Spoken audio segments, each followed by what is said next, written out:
Greetings from Tokyo, my dear friends. This is Daisuke, and I very much hope that this video finds you well wherever you are in the world. Please stay safe, be well, and my warmest regards to you. In the past on this YouTube channel, I have had the great honor and privilege to have been able to discuss, to some degree anyway, the films of that great master of cinema whose name is John Carpenter. Well, now I would very much like to continue that journey through the works of John Carpenter, this time talking about a film that is very near and dear to my own heart. This is a film that I truly love and cherish, and I admit that I feel a little bit nervous talking about this film because of the weight that it has for me and the strong, overwhelming stature that this has among many fans across the world. And so I admit to being very nervous, but to borrow some words from the film itself, this is going to require some crackerjack timing. So, total concentration. Are you ready, Jack? I was born ready.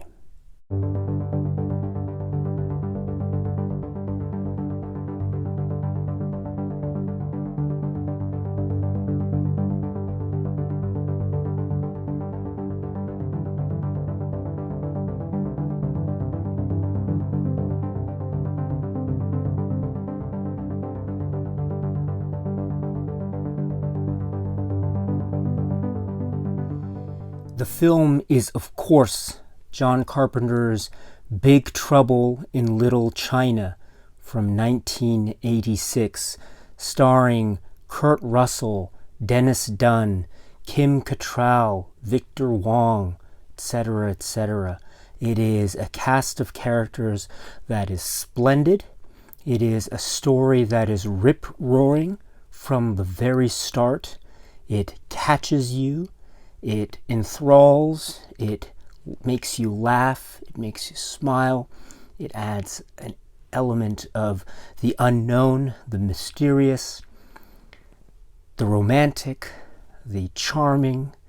It is a little bit of a film noir, it is a little bit of a western, it is a little bit of a martial arts extravaganza, it is a little bit of a romance film, it is an action adventure, it is a mystery, it is a comedy, it is a horror film, it is everything, absolutely everything. And yes, it is a film of sheer bravura and supreme entertainment from the one and only John Carpenter. Now, of course, there are many people who came together over the course of the development of this film that really fashioned it and turned it into what ultimately became this film, Big Trouble in Little China.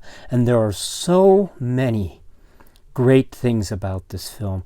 I don't even know where to begin, and I admit that its stature in my eyes is so great that I am quite nervous and making these videos, but this film is one that's close to my heart, and I would very much love to share with you some thoughts that I have about this really wonderful work of John Carpenter's cinema. This is the film Big Trouble in Little China.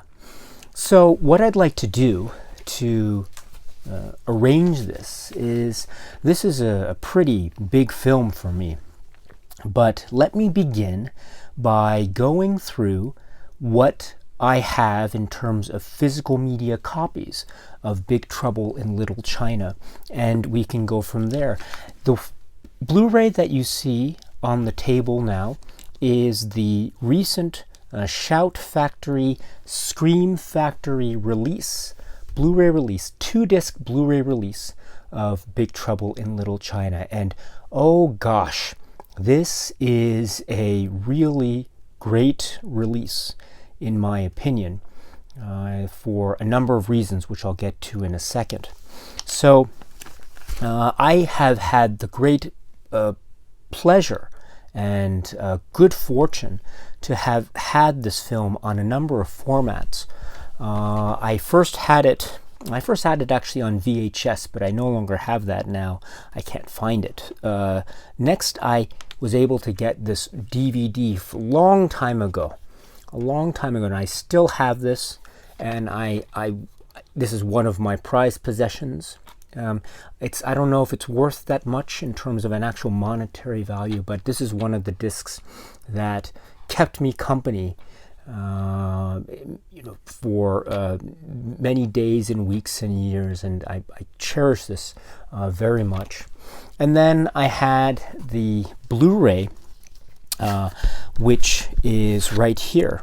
This is the 20th Century Fox Blu-ray, which is also very interesting for some of the features that it has, including, of course, the carryover of the commentary track, the very famous commentary track between John Carpenter and Kurt Russell, which was present on the earlier DVD, but it's nice to have because it's one of the classic commentary tracks.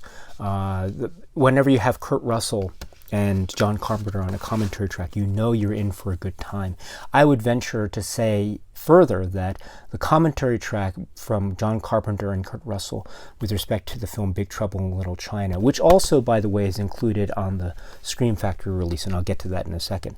This commentary track from these two gentlemen is probably my favorite commentary track from them, and it is so charming and witty and full of life. It's so great. But that is the other Blu-ray that I had, and I thought for the longest time that would provide me with enough sustenance with respect to this film. And then I was very fortunate to be able to get my hands on this, which was the Arrow Video release of Big Trouble in Little China. This has some other features as well, which I will also get to in a second because they are also included in the Scream Factory release. But it's nice to have this as well. Arrow does a great job with this, and to have this, which is a Region B Blu-ray, by the way, but to have this it was a real treat. Now, I thought for my money that would be it, but then some time back, very recently though, Shout Factory, Scream Factory made the announcement that they would be releasing the so-called collector's edition of Big Trouble in Little China, and they sure did.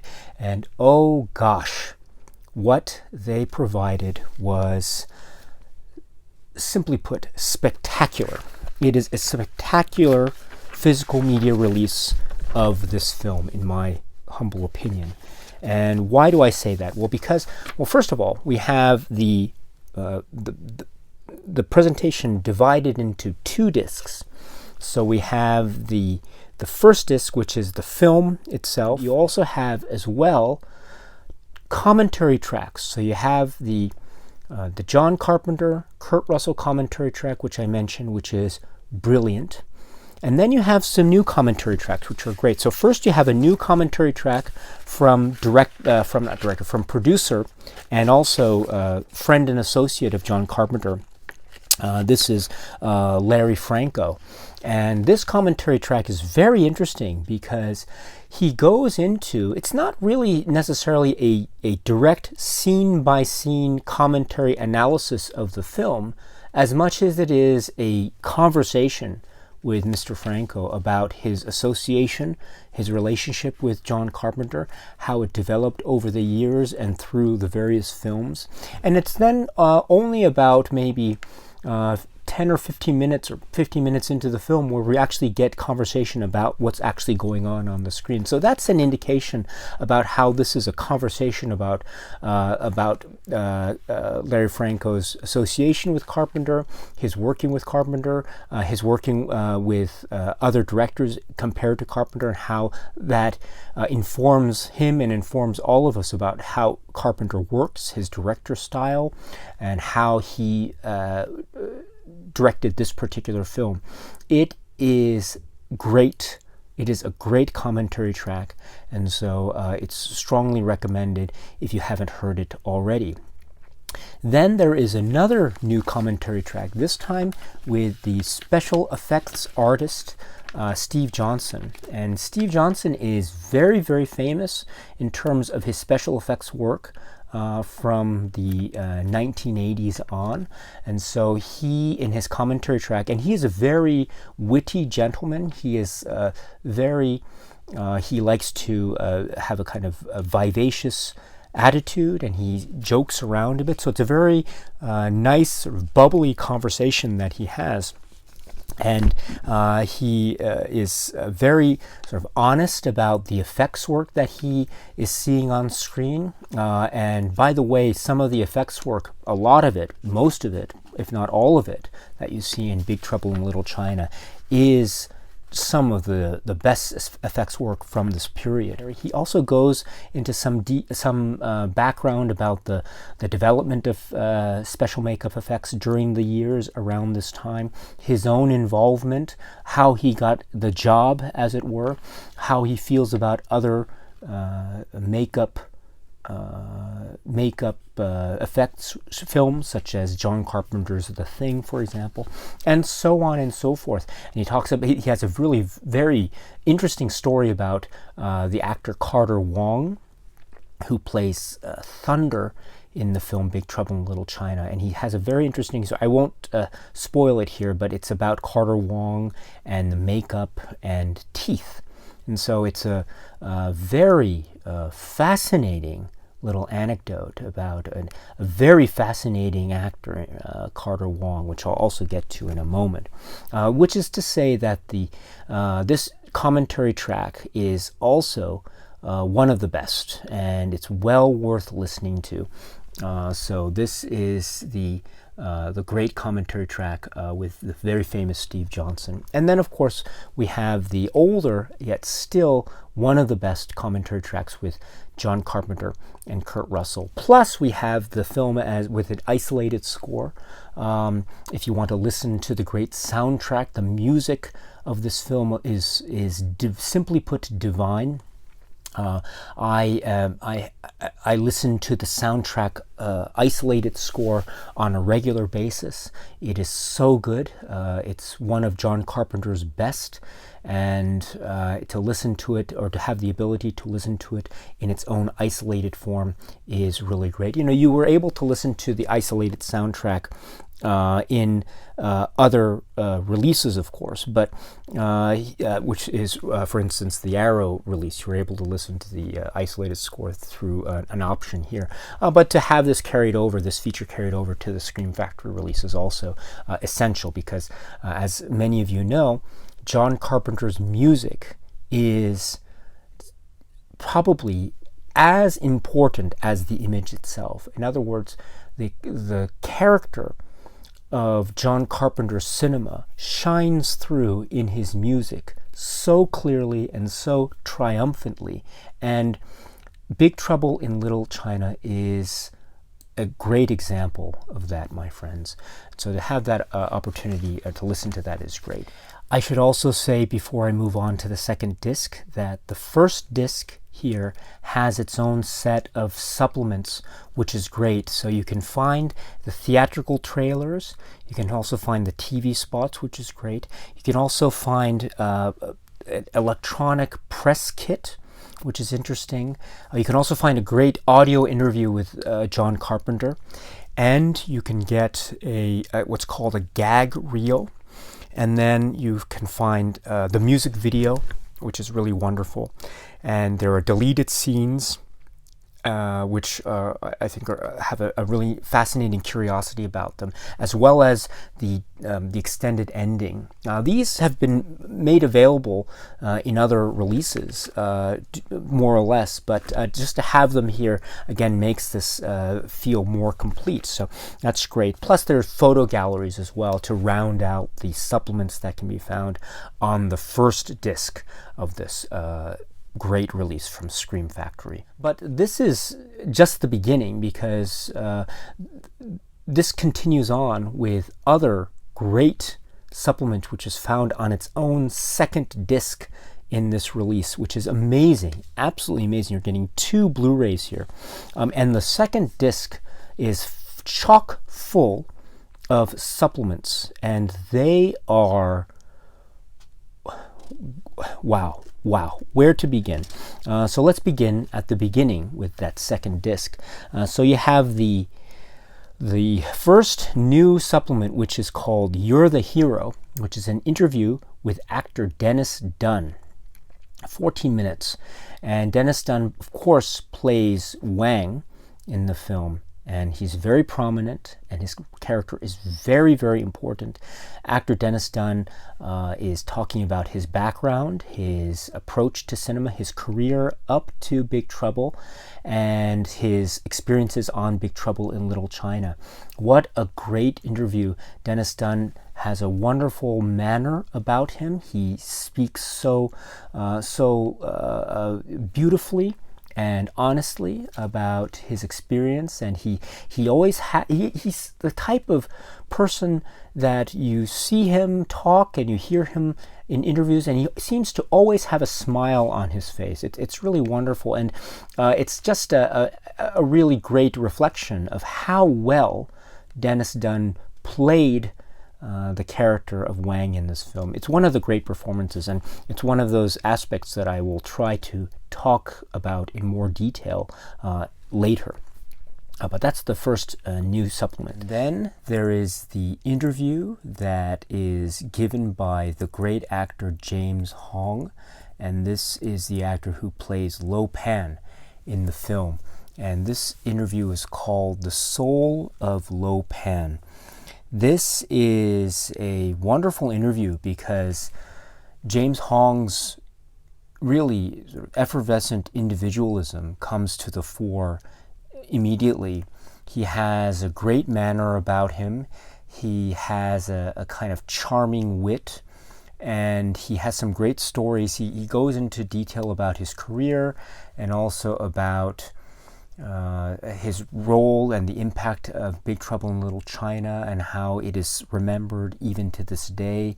The character of Lo Pan, and just James Hong even has a story, his own story with Steve Johnson and Carter Wong, which is great, which is something that I'll talk about in another supplement. But this is another great interview, and James Hong talking about his role in Big Trouble in Little China. It's such an iconic role, so important. Lo Pan, Mr. David Lo Pan, one of the great characterizations, and he plays it with such panache and real sensitivity, even though he is, technically speaking, the villain of the piece. So this is the interview called The Soul of Lo Pan with the one and only Mr. James Hong. And then there's a next interview with actor Donald Lee, which is called Able to Be Myself. And this is the Donald Lee who, of course, plays Eddie. He's the maitre d' and a whole lot more. And this is an 18-minute or so interview. And this is also great. You know, Donald Lee has this very down-to-earth presence. In the film, I think Eddie is the guy that has to provide a lot of background information, and he's the guy that is sort of he's the guy who helps and he supports the characters. and he always seems to be in good spirits. He's earnest, and yet he's honest, and he's very funny as a result. And so, but Donald Lee and his comments in this interview are also filled with a lot of honesty, a lot of tenderness, and just a real great presence that he brings to this interview. And it's just another great reminder of sort of the importance, if you will, of Eddie as a character, and also how well-grounded Donald Lee as the actor provided. So another great one. Then we have a 25-minute interview called The Tao of Thunder, which is an interview with the one and only Carter Wong. This is a kind of mini epic interview, in that it goes in so many directions, and I think it's so reflective of the just wonderfully alive and kinetic personality and life that is Carter Wong. And to hear him speak about so many facets of life and the world, talking about the state of Hong Kong cinema, talking about John Carpenter, Big Trouble in Little China, talking about the Shaolin, talking about different forms of martial arts, and talking about all these aspects, and always doing it with a sense of knowledge and intelligence, and also just a real, you can tell that he has so much knowledge and has so much that he wants to say. It's really amazing, and it's a great, another reminder of how well Carter Wong plays the role of Thunder. It's such a memorable, one-of-a-kind performance in so many respects that to watch him and to hear him talk in this interview is just, he is so charming and a lovable person. So an epic interview. It's Carter Wong's 25-minute interview here. And then we have The Tao of Rain, actor Peter Kwong, who of course plays Rain in this 28-minute interview that's also featured on the Scream Factory release. This is amazing. The Peter Kwong interview is amazing. He brings up so many things. The other interviews do as well. The Donald Lee interview, the James Wong interview, the Dennis Dunn interview. But the Peter Kwong interview brings up also in such vivid detail and with such a great way with words, because Peter Kwong is so almost elegant. He is very elegant in his manner and his composure. What a classy guy he is. And one of the things he brings up, among other great things, is the aspect of being Asian American during this time, and being Asian American during this period as a professional actor. And he brings up a lot of anecdotes and stories that are not distant from the actual subject matter of Big Trouble in Little China. And what he brings up is I think, very, very vital and important. And one aspect, as I say, that I will try to talk about in more detail later when I go into this film proper. But Peter Kwong's interview is really great because of that, as well as him talking about his background as a dancer. Listen to him talking about how he's trying to get into the acting business, and he was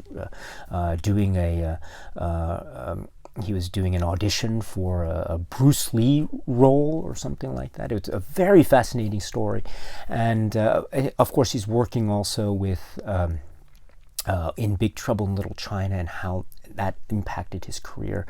Such a great interview. This is the Peter Kwong interview, The Tao of Rain.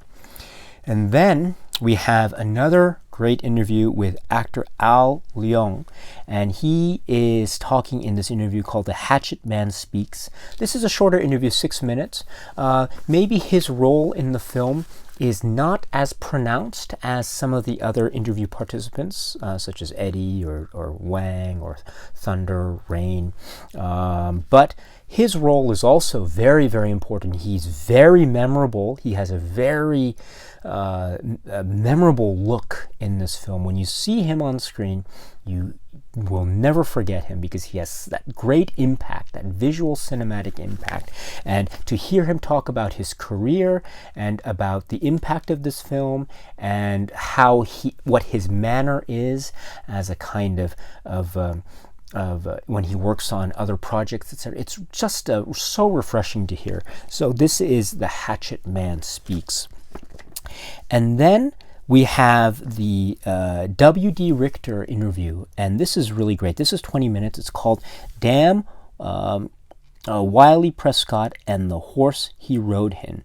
And this is a very important interview to listen to if one wants to get into some of the details as to the pre-production development of this film in the story and the screenplay stages. Because as some of you may know already, this had been a pre-existing script which was then rewritten, or it was given another treatment by W.D. Richter, who came in and changed some fundamental aspects of the story to turn it into, and changed names of characters and also changed the setting and time, etc., and turned it into what we have in the final product, which is modern day San Francisco and Chinatown, and the hero who's named Jack Burton.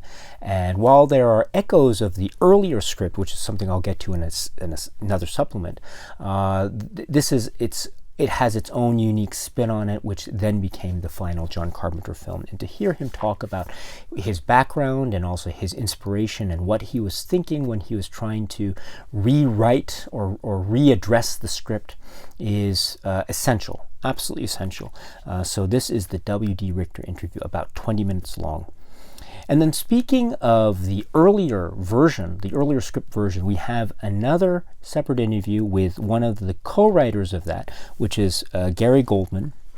And this is called It Was a Western Ghost Story, 27 minutes long, going into his career, his background, and how he ended up being inspired to write the story that would end up becoming Big Trouble in Little China, his inspiration from Tsui Hark, and his inspiration from Hong Kong cinema and martial arts cinema to create this, what he fashioned, what the writing group fashioned as being sort of Western, set in not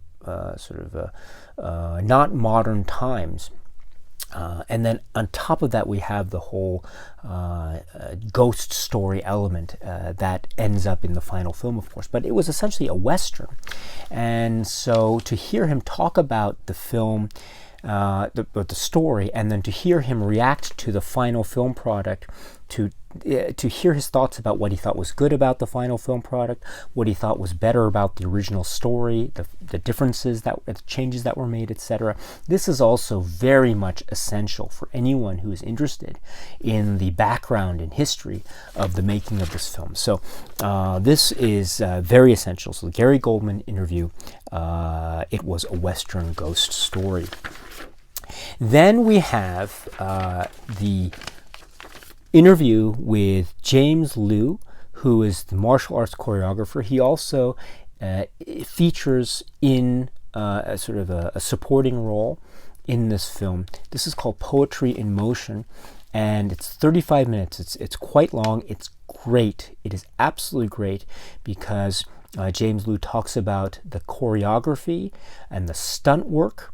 And he talks about the work that went into Big Trouble in Little China. He also talks about his own career leading up to his work on Big Trouble in Little China. And it was a very illustrious career in terms of martial arts training and the like, and stunt work.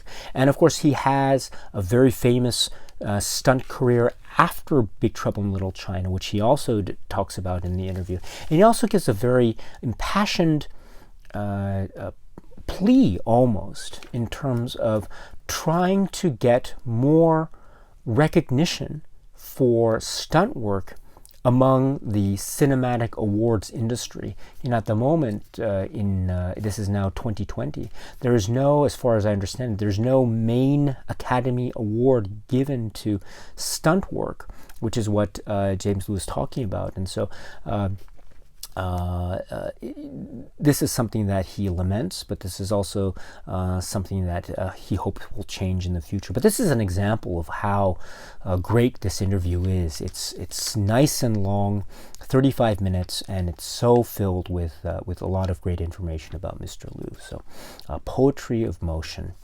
And then we have an interview, which is 12 minutes, with the one and only Nick Castle. And this is called Into the Mystic Night, Nick Castle on Carpenter and the Coupe de Villes.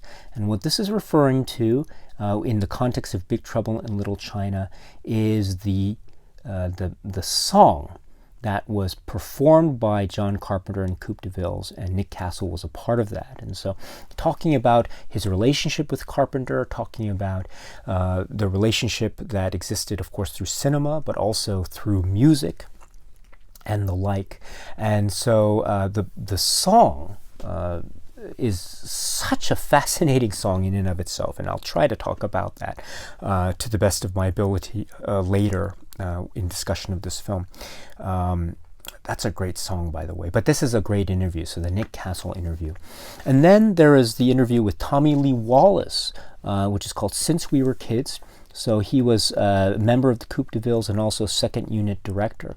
And so this is great because, of course, Tommy Lee Wallace is also a close member of the Carpenter crew, as it were.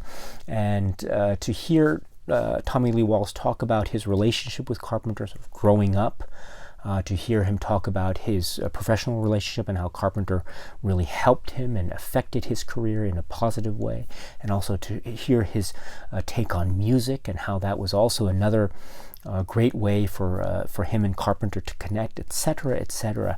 This is the stuff of legend, really. And so another fantastic interview with another of the Carpenter crew, as it were. So this is Tommy Lee Wallace, 28 minutes of gold. And then speaking of gold, we have a 17-minute interview with, which is called Love and Art, with the one and only Drew Struzan. This is amazing. Drew Struzan is, of course, one of the most famous artists, and he's known among cinema fans as having created some of the most iconic poster art there has ever been in modern cinema. And his poster art for the original release of Big Trouble in Little China, which of course is right here on the DVD cover, is iconic. This is absolutely iconic. And he talks about his career, how he got into art school, what his situation was there, and how he got into cinema, and then what he did to actually design and make this particular poster art. Very interesting stuff. He talks about who actually modeled for what ended up being the image of Jack Burton here. That's also very interesting. This is also sort of the stuff of legend. And a brilliant interview. Wonderful to have. Really wonderful to have. But that is not all, because we also get some other supplements that were carried over from other previous releases. So, for example, we have the interview with John Carpenter, and then which is called Return to Little China. Which you can also find on the Arrow video release. And then we also have a Kurt Russell interview called Being Jack Burton, also can be found on the Arrow release. Then there's Dean Cundy, the Dean Cundy interview called Carpenter and I, which can also be found here. Essential, absolutely essential. Carpenter's early career is pretty much more or less in visual terms anyway, defined by the visual look provided by the one and only Dean Cundy during that cycle of Carpenter films up to Big Trouble in Little China. So his words are essential. And in fact, there's a great anecdote I forgot to mention. In the Larry Franco commentary track on the Scream Factory release, there's actually a little bit there where there's a little bit of discussion as to the relationship between Dean Cundey and John Carpenter, and what Larry Franco's take on that is. It's very interesting, especially for those who are interested in the history of the development of the core group of John Carpenter's team. And of course, Dean Cundey had been a part of that team up to a certain moment, and then for whatever reason, that collaboration ended. But there's an interesting conversation about that particular element, which you can find on the commentary track by Larry Franco, so if you're interested. But returning to the supplements, we also have, speaking of Larry Franco, an interview with Larry Franco, which can also be found on the Arrow release. And then we have an interview with the great Jeff Imada, which is also found on the Arrow release. And then we have visual effects Richard Edlund interview, which is a slightly older interview, but you can find it here, you can find it here, and you can also find it on other previous releases. Plus a vintage contemporary featurette about the film, which you can also find on previous releases, which is very good to watch. So this is, in essence, anyway, my friends, the great Scream Factory release of the film Big Trouble in Little China. And it's so packed with stuff that it's overwhelming, absolutely overwhelming. But I think it is, of course, very fitting, because we are talking about, quite simply, one of the most pleasantly overwhelming cinematic experiences that one can find from this particular era of cinema.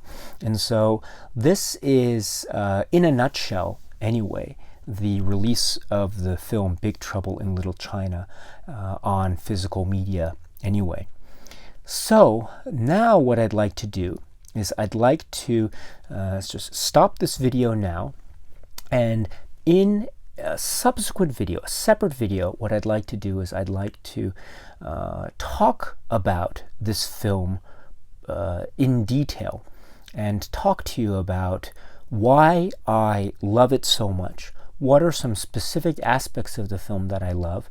What are some things that I think are worth mentioning and worth talking about and worth considering as one is watching this film? And also talk about some of the great highlights that I think are throughout the entire work, and how this is so significant to John Carpenter's career as a kind of cinematic document, as it were. How you can tell that he is borrowing from many genres and just turning it into his own. The whole aspect of the depiction of Asian Americans and and the culture, and what it is about this particular depiction that I think is so great, and the characters, and just the images, and it being alive and being so fresh. Even now, after many years have passed since it was first released, it still feels fresh and raw and so overwhelmingly entertaining and fun. It's all about having fun. And so my hope is that I will continue this conversation in a separate video. But for now, my friends, please let me know what you think. If you want to let me know, please feel free to leave a comment in the comment section below. As always, I'm very interested to hear what it is you have to say. Okay, my friends, that's it for now. So until we meet again, please be happy and healthy and well, and please keep on watching a lot of great films. And watch Big Trouble in Little China one more time. Okay, my friends, thank you, and until we meet again, cheers.